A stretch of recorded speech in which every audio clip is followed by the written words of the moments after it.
Hello everyone, and welcome back to another video. So today I wanted to sort of talk and draw one of my favorite games of recently, which is The Legend of Zelda. So I've been a longtime Nintendo fan. In fact, one could say I'm a #1 Nintendo glazer.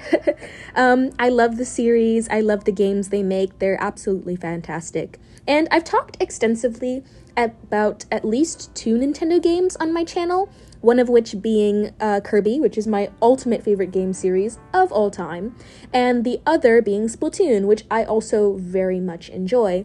But one game series that I've loved for a long time, but I'm just recently delving into more of the theories, the gameplay, and the lore, and if you know anything about Legend of Zelda, it's a very complex game series with a lot of complicated plot points. And so I wanted to sort of talk about it today and also do a bit of fan art, because I've actually never really drawn Link, which is kind of crazy to me, but I really enjoy the series, so I thought I'd do that today. The 3 series I'm going to be drawing specifically are 3 of my personal favorite games, which are Majora's Mask, which is my absolute favorite piece of video game art and in general story of all time, besides Kirby games, which just have a special place in my heart in terms of nostalgia. And I'm also drawing Skyward Sword and Twilight Princess. I've loved Skyward Sword for quite a long time. It's also been one of the games that I really enjoy. And then Twilight Princess I recently came to love because I watched an entire Any% speedrun on it. And it was kind of crazy. It was like 6 hours long, and I watched like every single second of it, and I enjoyed it so much. So I wanted to sort of do the series justice and draw Link in his various forms. And on this sketch page, as I'm sort of coloring, and when I get to rendering, I'll talk a little bit more about the game series themselves. But for the actual rendering, I had references pulled up as I was drawing each iteration or version of Link, just to sort of color match. For Majora's Mask, the game tends to lean on the more saturated side, but I'm assuming because of the limitations that graphics had in the original game, the colors can only be so bright and the system can only handle those colors so brightly.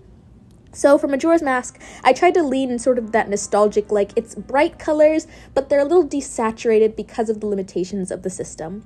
For Skyward Sword, I wanted the colors to be very bright and vibrant. One thing I never really noticed in Skyward Sword is the colors are just so, like, beautiful. I don't know how to describe it.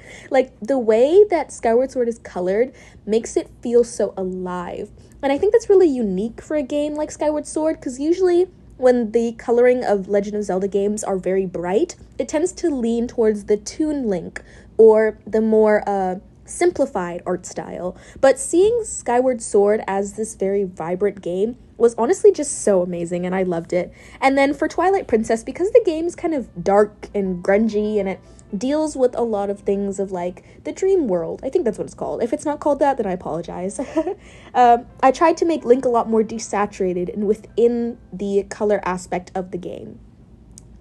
So as I did that, I sort of just laid my colors down. I originally didn't intend to color this sketch page, but I ended up doing so, and I kind of just went about it, had fun, low pressure, and it ended up being probably one of my favorite pieces this year, even though it wasn't intended to be a full piece.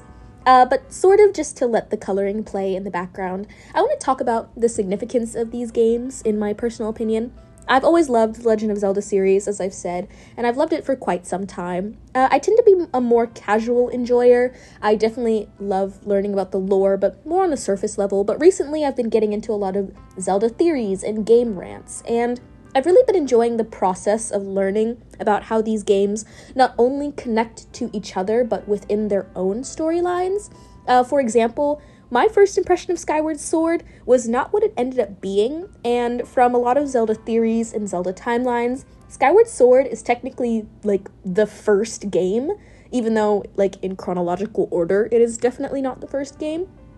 But in terms of the sequential timeline, it is, and I just thought that was so fascinating. I also love Majora's Mask for what it stands for. I think the concept of time travel and how Link, at the end of these series of days, is the only one who really recalls anything, and he has nothing to help him to save Termina unless it's with the items he carries on his own back. And I think that's just such a fun mechanic, and it leads to a lot of really in-depth storylines and symbolism that I have carried with me throughout my love of the game. It was also ported to one of my favorite Nintendo devices, which is a 3DS, so I'm very partial to 3DS games. And then Twilight Princess, I personally don't really know its lore significance within the broader timeline. I just really like the concept and the story of the game, and I like the direction it follows. And overall, I think Legend of Zelda as a conceptual piece is just a really good piece of work. I think it's very good.